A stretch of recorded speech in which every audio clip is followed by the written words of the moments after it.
Boa noite, iniciando a nossa web-aula na UC Desenvolvimento de Projetos de Sistemas Mecânicos. Então, dando início à nossa última UC e já preparando vocês para os momentos presenciais que virão.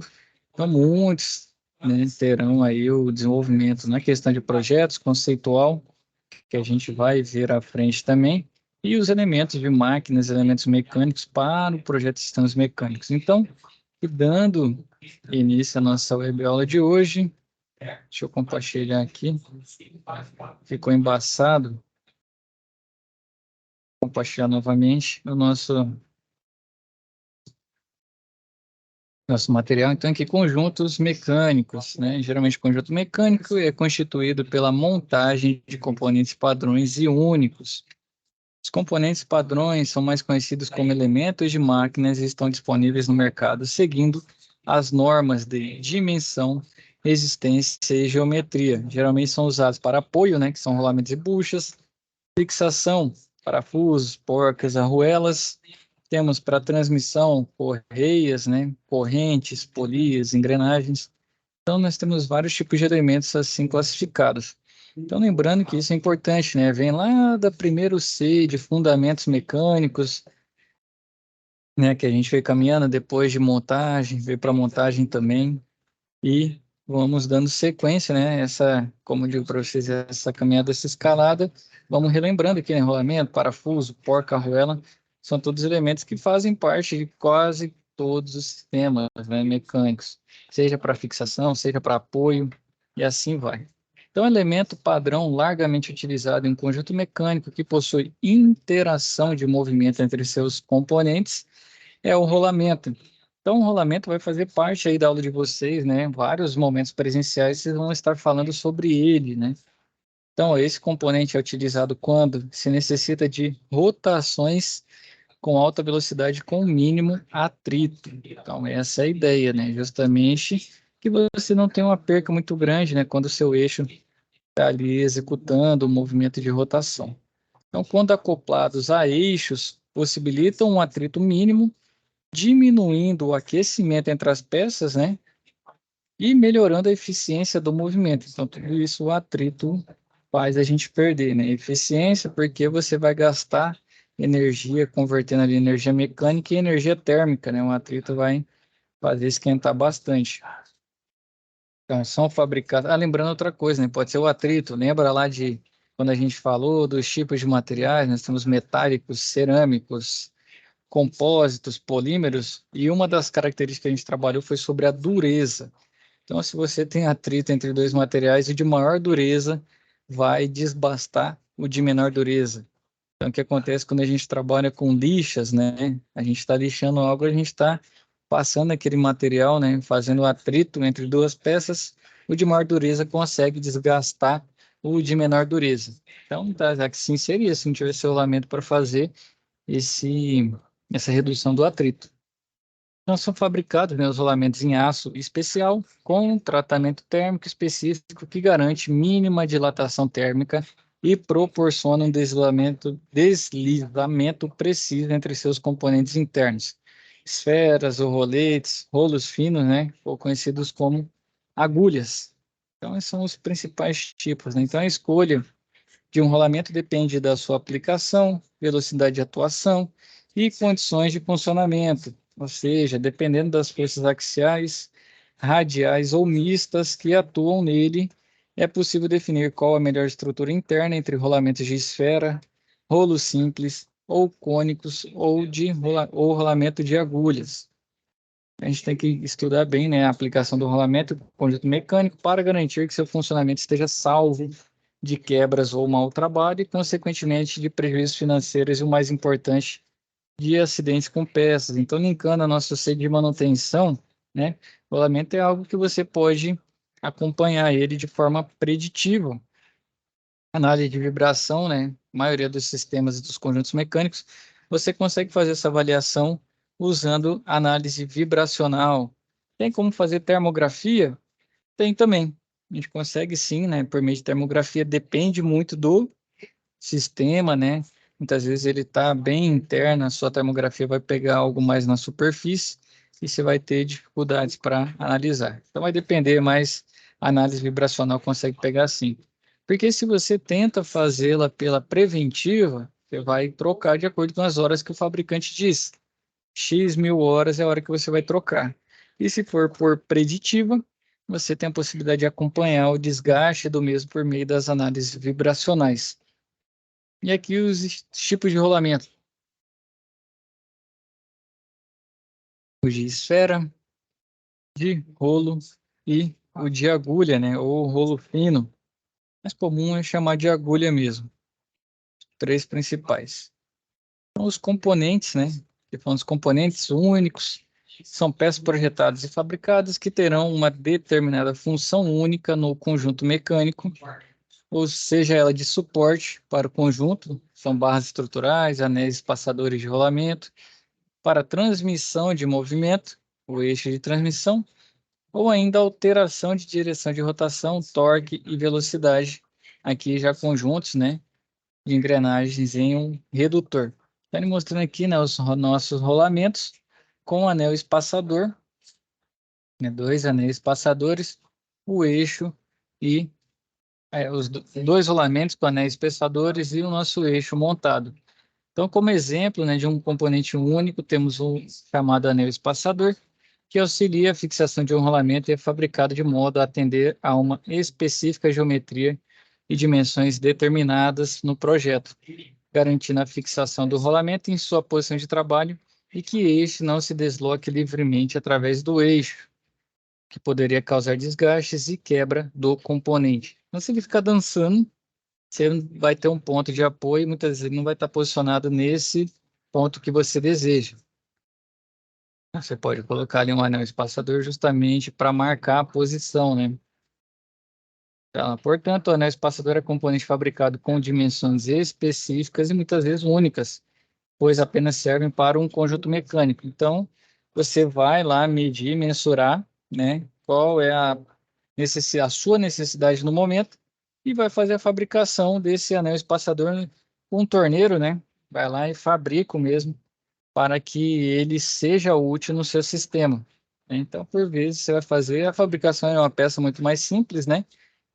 E que vai ser útil para você garantir que ele esteja bem posicionado na montagem adequada, além da fixação, né, que ele não se desloque pelo eixo.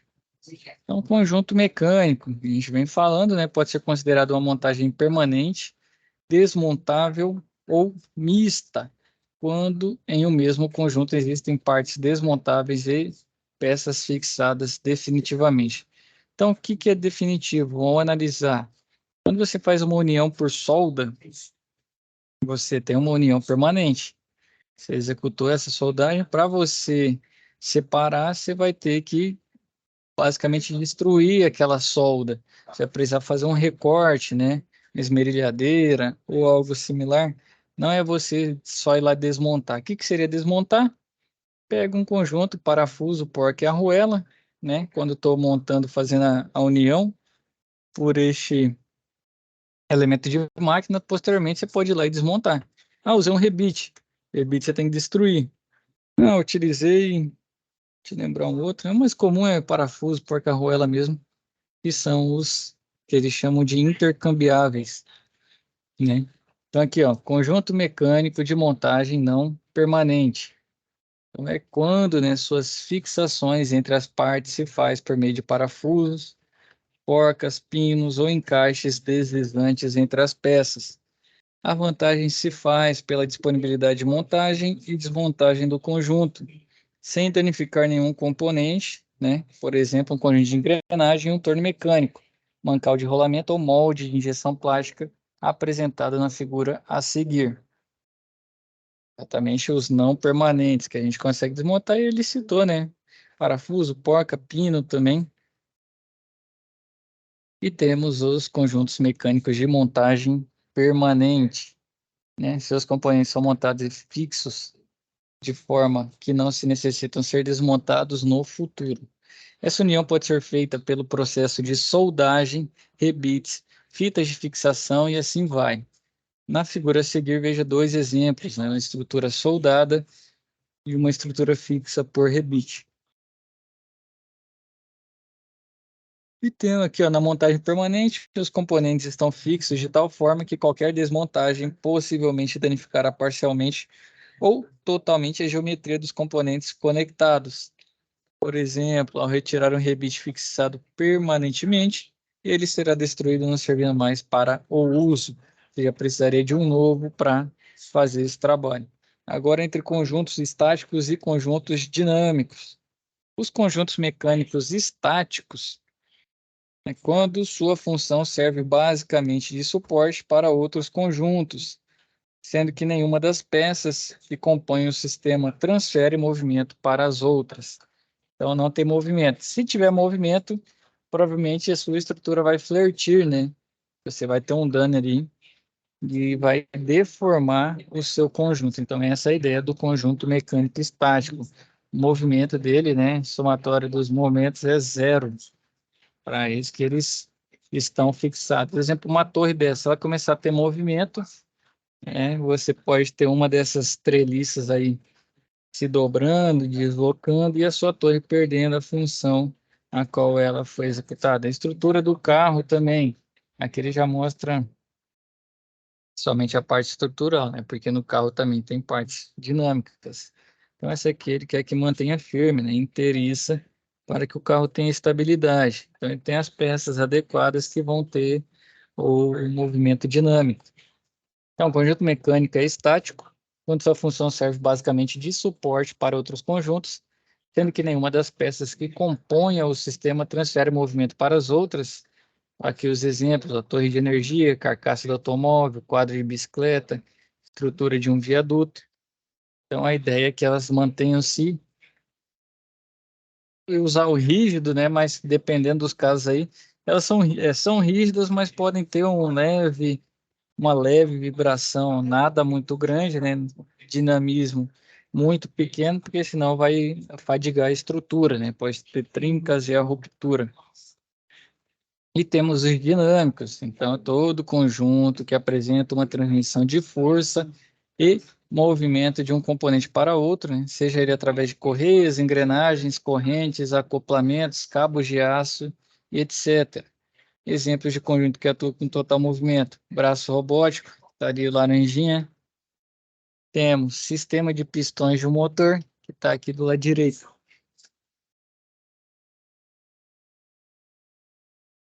Então, ele sim apresenta um movimento entre si, tem graus de liberdade, né, igual o braço, e os pistões aqui, né, no motor realizam esse movimento para fazer, no caso aqui, pode ser um motor de diferentes tempos, né, mas para realizar combustão e convertê-la em energia mecânica.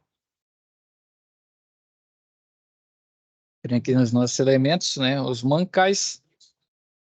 Então, os de deslizamento são elementos de máquina que permitem o movimento de rotação relativo entre o eixo e a caixa de Mancal, carcaça de suporte do conjunto eixo Mancal. E é esse suporte aqui que a gente tem, até o posicionamento dos parafusos, né, conforme o recorte.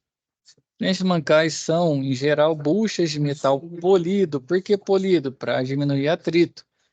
Fixadas internamente na caixa de mancais, que possibilitam a rotação por deslizamento do eixo em contato direto com sua superfície interna. Então, os mancais de deslizamento são recomendados para montagem em máquinas pesadas em que o eixo não desenvolva altas velocidades de rotação. E quanto mais rápido, né, mais vai desgastar, e é por deslizamento. Pode ser que um desbalanceamento aí em alta rotação cause um dano muito grande, né, um atrito muito elevado. Injeção para baixo das rotações justamente para evitar esse risco.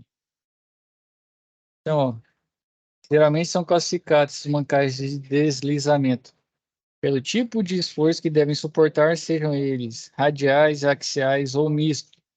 Os radiais, né? A bucha radial, fixada em geral por atrito à caixa de mancais. Internamente permite a rotação do eixo por escorregamento. A lubrificação do conjunto bucha-eixo é realizada normalmente por gotejamento de lubrificante por meio de orifícios presentes no corpo da bucha, que dá para ver aí na imagem do meio. Então, este tipo de mancal é adequado para aplicações em que são desenvolvidos esforços radiais e baixas velocidades de rotação do eixo. Cuidado, lubrificação. Então, a lubrificação que faz o eixo escorregar, né, pela parte interna da bucha. Sem a lubrificação, você vai ter o toque. E aí, lembra da dureza? O que tiver maior dureza vai desbastar, né, e desgastar o outro. Então, por isso é importante a lubrificação. Sem a lubrificação, infelizmente, aí seu sistema muito provavelmente vai travar com poucas horas de uso. Temos as buchas axiais. Então, são buchas fixadas à caixa de mancais por uma aba. Tem tipo uma orelhinha mais fácil de ver nessa imagem rosa aqui, ó. Rosa, eu acho que essa é a rosa. Então, ó, por uma aba, né, onde eles são fixados e atua como batente localizada em uma de suas extremidades. Nos casos em que o esforço axial do eixo sobre a bucha é muito elevado, utiliza-se parafusos fixando, por meio dessa aba, a bucha na caixa de mancais a fim de restringir o movimento relativo de rotação entre eles. Este tipo de mancal é utilizado em aplicações que as forças axiais atuantes sobre o conjunto bucha-caixa de mancais é significativo. Então, tem essa aba que dá para ver nesse recorte também aqui da imagem à esquerda. É justamente ali a abinha para que funciona, que diz como batente, né? A sua extremidade para restringir o movimento. E temos bucha cônica. Como que funciona? Apresenta geometria cônica na região de contato com o eixo e externamente possui, em geral, assim como nas buchas axiais, uma aba que impede o seu movimento axial em relação à caixa de mancais. São recomendadas para aplicações em que tanto os esforços axiais como os radiais são significativos. Então, para os dois casos, né? Ela seria a mista, né? Para os esforços mistos, a gente usa a bucha cônica. E é saindo do deslizamento e vindo para os mancais de rolamento, né? Estes são classificados principalmente pelos seus elementos rolantes, que podem ser esferas, rolos cilíndricos, rolos cônicos, rolos esféricos, ou em formato de agulha. Então, os mancais de rolamento podem ainda ser classificados em radiais, axiais ou mistos, dependendo do seu arranjo geométrico e do tipo de elemento rolante utilizado. O mancal de esferas. O tipo de mancal mais comum, né, que a gente tem nos projetos de máquinas. Então, toda hora você acaba encontrando um, devido à sua relativa simplicidade construtiva e de fabricação, quando comparado às demais variantes de mancais de rolamento. Não suporta cargas no sentido perpendicular ao eixo, a chamada carga radial. O rolamento de esferas é indicado para aplicações de altas rotações. Então tá aqui a imagem dele, né? Carga radial, carga axial. O rolamento de rolos cilíndricos, aqui a imagem dele também. São desenvolvidos para suportar grandes cargas radiais, pois a esfera de contato dos rolos com a pista dos anéis internos é, anéis internos e externos é grande, proporcionando boa resistência ao esforço perpendicular ao eixo, porque tem uma distribuição maior, né, uma área maior para distribuir. Os mancais de rolos cônicos. O eixo de mancal proporciona resistência a cargas radiais e axiais simples, quando é na direção do eixo, pois a superfície de contato angulada entre os rolos e a pista de rolamento possibilita a reação aos esforços nas duas direções. Os mancais de agulhas, né? Estilo de mancal tem a mesma característica dos mancais de rolos em relação às cargas, porém, como o diâmetro das agulhas é geralmente reduzido, os anéis internos e externos ficam mais próximos, podendo ser utilizado quando o espaço radial para seu alojamento é limitado. A gente tem uma área menor aqui, né? Que possibilita o melhor encaixe. Então, dependendo aí da sua limitação espacial, você tem esse tipo de mancal. Temos os mancais axiais de esferas, né? Suportam grandes cargas axiais na direção do eixo, pois ao contrário dos mancais radiais, a pista de rolamento fica 90 graus em relação à força aplicada. temos os mancais autocompensadores. Esse tipo de mancal tem como principal característica a capacidade de absorver desalinhamentos angulares do eixo, sem prejudicar o seu funcionamento. Aqui há duas variantes, né, desse tipo de mancal. O autocompensador de esferas, então, são mancais de pista dupla, com pista superior levemente angulada, e esferas que se adaptam às variações angulares entre o eixo e a caixa de mancal, em que o anel externo é fixado. E temos os mancais autocompensadores de rolos. Então, possui uma pista externa com abaulamento que possibilita aos rolos se ajustarem a desalinhamentos angulares no eixo. Se o eixo está desbalanceado, ele vai ter um ajuste, né? Lógico que tudo tem limite. Então, são indicados para utilização em sistemas submetidos a esforços radiais. E esses rolamentos, né? O que significam esses códigos? Quando a gente vai selecionar aqui cada um deles. Então, cada fabricante de mancais de rolamento possui um catálogo próprio contendo a respectiva numeração de identificação de cada modelo específico. Então, ó lá, o primeiro número, né, o rolo fixo de uma carreira de esfera, e o segundo número é a série de diâmetro 3, é o símbolo de série do rolamento. Terceiro e quarto número, diâmetro nominal do furo, 40 milímetros, então o número do furo. Quinto e sexto dígitos, né, que ali são letras. Então, o ZZ é blindado em ambos os lados, símbolo da blindagem. Sétimo e oitavo caracteres, né, que ali é a letra e número, é a folga radial C3. Então, ali é a simbologia da folga interna.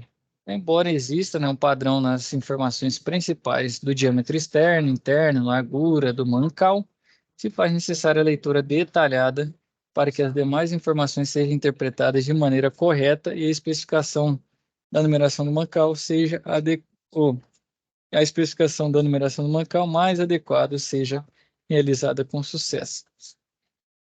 É dessa forma que a gente faz, né, o acompanhamento e a seleção para a leitura desses